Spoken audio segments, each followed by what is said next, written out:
Let this video serve as your official reminder to get your ref sheets done. I know you want to leave it to a week before Artfight. I know that we do it every single year, but it doesn't go well, and I'm saying now, please save yourself the trouble and draw your furries. Other than that, happy June everyone. Hope you're all excited to play a game where you can't load the website for the first few days, and your life just becomes a tab refreshing simulator. I'm genuinely excited, and this July will be, I think, my 8th year doing Artfight, and since I've been doing it since I was the ripe age of 13, I've been around on the site long enough to have a few things to say about it. For those of you who haven't been trapped in this yearly hell every summer, Artfight is a website where you basically participate in one big art trade, but for points. You pick a team, and everything you draw gets points based on the complexity. For example, a headshot gets less points than drawing art of an entire character. Things like shading, backgrounds, as well as even animating your attacks will get you more points. The goal of the game is to be on the team with the most points. However, like many others, I am very guilty of basically just attacking my friends, and if your friends happen to be on your team, you won't get a lot of points by drawing their characters. In the background of this video is sped up footage of about 5 hours of work, where last night I redrew icons for all my current active characters on Artfight. This meaning characters that I'd like people to make art of this year. I don't have a lot to say about my characters, so this video will just be about tips and tricks on surviving Artfight. It's a game that can get very overwhelming, so hopefully this video will help you feel a little more prepared. The very first step of Artfight is having characters for other people to draw. Like I said before, I recommend making your ref sheets as soon as possible. Even I right now have a few characters still to make a sheet for, but the 2 or 3 I have now is so much better compared to every other year where I've had to make 10 plus ref sheets a week before the fight starts. My reference sheets personally tend to be a little more complex than a standard one, only because they double as a ref sheet outside of Artfight, and because ref sheets are my favourite thing to draw. This is a messy example of all that you really need if you don't feel like making multiple shots and close-ups of a character. Of course, you need to clear full body of your character, and I find that it helps to have swatches of each colour. While I don't do this, it's also very helpful to label which colour is for what part of the character, as it can be confusing if colours are similar across different areas.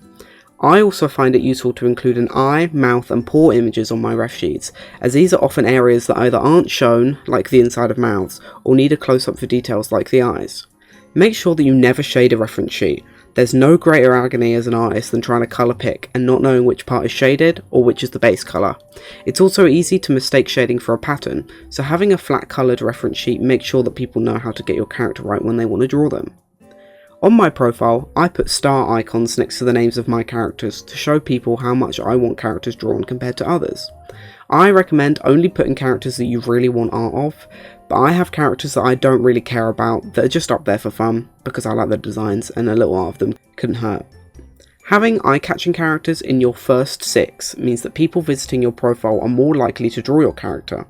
And if you don't have anyone who makes an impression in that first 6, people are more likely to pick someone else's profile to look at. Obviously, eye-catching means different things to other people, so I find it helps to have some fun designs, some more simple designs, as well as anthro and feral art of characters, just to make sure that everyone has a character to draw for you. As well as the characters on your profile, it's fun to customize the profile itself. For example, mine has my info, my attack priorities, and fun decorations to make my profile more personalised. Another way that I do this without text is to draw one big almost poster and add it as an image, which is what I did last year. The only reason I changed mine is because I originally hosted my image on Discord and used it to link the image, but this doesn't work anymore, so be careful that you don't try and link through Discord because you will just have all your work disappear. Now that you're ready, you have a profile, your characters are ready to be drawn, you're really excited to start Artfight, and then the website crashes, you can't get any refs to draw, you lose all your motivation, and you don't really participate in Artfight properly. This happens to me without fail every single year, so my biggest Artfight tip is to bookmark characters, and about a week before Artfight begins, see who you really want to draw now that you can see who is spectating and not really participating, and who's on what team. This way you'll be able to draw your attacks once the game starts, even with the website being down, and you can then upload the art when the website eventually gets under control about a week into July. Speaking of attacking people, I'm very guilty personally of having the worst attack-defense ratio on the site probably. Alongside the motivation being sucked from my bones by the site crashing at the beginning of the month, I received so many attacks that it's basically impossible for me to fight back against them all. This year I'll be doing my best to make up for this, and I'll also be doing animated attacks as my priority. So if you're like me and you get overwhelmed and end up not being able to return everyone's attacks, also make sure that you at least comment on the art, which is something that I definitely don't also do, but we'll be doing this year, and then it just lets people know that you still saw it and appreciate the effort that they put in. Now, the other important part of Artfight, revenging. Like I said before, my friends usually get priority, but on my profile I have it written that I attack friends, then I do revenges, then I do normal attacks, and only then when I do friendly fire, which is attacking someone on your own team, because you get maybe 2 points for a piece that otherwise would have got you 40. Artfight is a game, of course. However you want to attack, and whoever you want to attack, is completely up to you. People should never harass you for not attacking them back. Just have fun, draw what you can, and hopefully, just like 13-year-old me, you'll happen to just be on the winning team, and you won't actually have to do anything, and you'll win.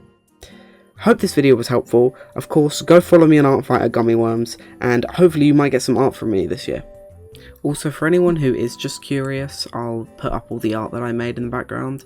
These characters are my main persona / my mascot Worm, a random cow character that has no name, an old True Sona Kit, my old Warrior Cat Sona Egg Speckle, my old persona Worm, obviously Cow, Hound, Shark, Snow, Fever from Amoside, Everett, who is my current True Sona, Mutt, who is one of my Pokesonas, Everett, but it's a dog called Everett, who is also a True Sona, Lucky, who is another Pokesona, Sapling, who's just a Badger OC that I have, Sprout, that's also a Cow OC I have, and then Snail, Trout, and Perch from Amoside. Yeah, hopefully I will see you over on Artfight, and I hope you all have fun preparing, and I'll see you in July. Bye bye.